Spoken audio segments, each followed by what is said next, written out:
જય શ્રી કૃષ્ણ મિત્રો, તો સ્વાગત છે તમારું મારી ચેનલમાં। તો આજે આપણે બનાવીશું પંજાબી શાકને ભૂલાવી દે તેવું ચટાકેદાર કાઠિયાવાડી ઢોકળીનું શાક। તો ચાલો રેસીપી શરૂ કરીએ।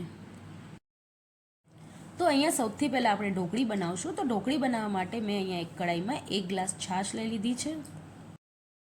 એમાં આપણે 1 મોટી ચમચી આદુ મરચાંની પેસ્ટ, સ્વાદ અનુસાર મીઠું, 1/4 ટીસ્પૂન જેટલી હળદર, હાફ ટીસ્પૂન જેટલું ધાણા જીરું પાવડર, હાફ ટીસ્પૂન જેટલું કાશ્મીરી લાલ મરચું એડ કરીશું। હવે આપણે તેને સારી રીતે મિક્સ કરી લઈશું।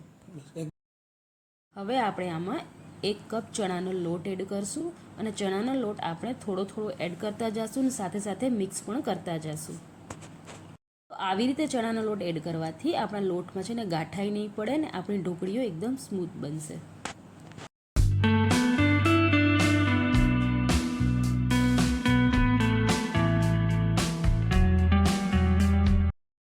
હવે આપણે બધા લોટને છે ને વ્યવસ્થિત મિક્સ કરી લેવાનું છે ને ઉપરથી અહીંયા મેં 1 ચમચી જેટલું તેલ એડ કર્યું છે। તો આવી રીતે આપણે એકદમ વ્યવસ્થિત મિક્સ થઈ જાય ને બધો લોટ એક સરખો થઈ જાય ત્યાં સુધી મિક્સ કરી લેવાનું છે। હવે આપણે લોટને ડીશમાં કાઢી લેશું। તો અહીંયા મેં ડીશને પહેલાંથી જ તેલથી ગ્રીસ કરી લીધું હતું અને અહીંયા હું 2 ડીશમાં નાખું છું। તમારી પાસે મોટી ડીશ હોય તો તમે 1 ડીશમાં પણ કરી શકો છો। હવે આપણે એક વાટકાની મદદથી આવી રીતે એને દબાવીને પ્રેસ કરશું એટલે બધી ઢોકળીઓ એકસરખી થઈ જાય।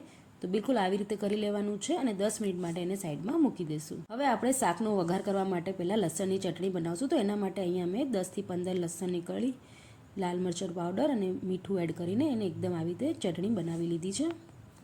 તો હવે આપણે આપણી ઢોકળી ચેક કરી લઈએ। તો ઢોકળી એકદમ ઠંડી થઈ ગઈ છે ને એને આપણે એવી રીતે પીસ કરી લેવાના છે। તો તમને જેવા પીસ ગમે તમે કરી શકો છો। અહીંયા હું સ્ક્વેરમાં પીસ કરું છું।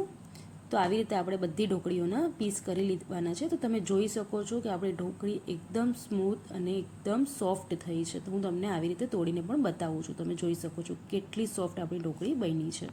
હવે આપણે શાકનો વઘાર કરશું। તો એના માટે એક કડાઈમાં મેં 2 મોટા ચમચા તેલ એડ કર્યું છે। એમાં આપણે રાઈ, જીરું, હિંગ, મીઠા લીમડાના પાન અને અહીંયા મેં 1 ઝીણી સમારેલી ડુંગળી એડ કરી છે। એને આપણે વ્યવસ્થિત મિક્સ કરી લેશું અને હવે આપણે જે લસણની ચટણી બનાવી હતી એ એમાં એડ કરશું। જો તમે લસણ કે ડુંગળી ન ખાતા હોય તો આ 2 વસ્તુને તમે સ્કીપ કરીને ડાયરેક્ટ છાશમાં એને વઘારી શકો છો।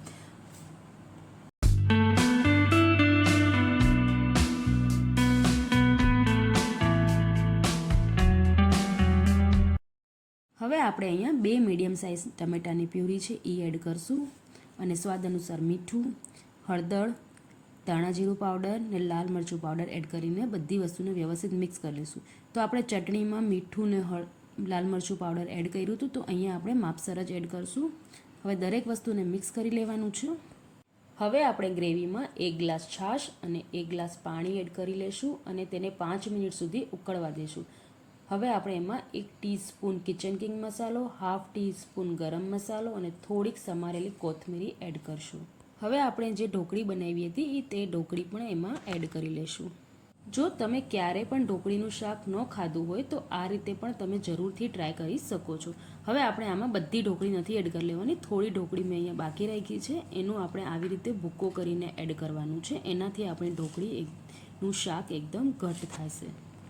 જો તમને મારી આ રેસીપી ગમી હોય તો વિડીયોને લાઇક કરી દેજો અને મારી ચેનલને સબસ્ક્રાઈબ કરી લેજો। Thank you for watching.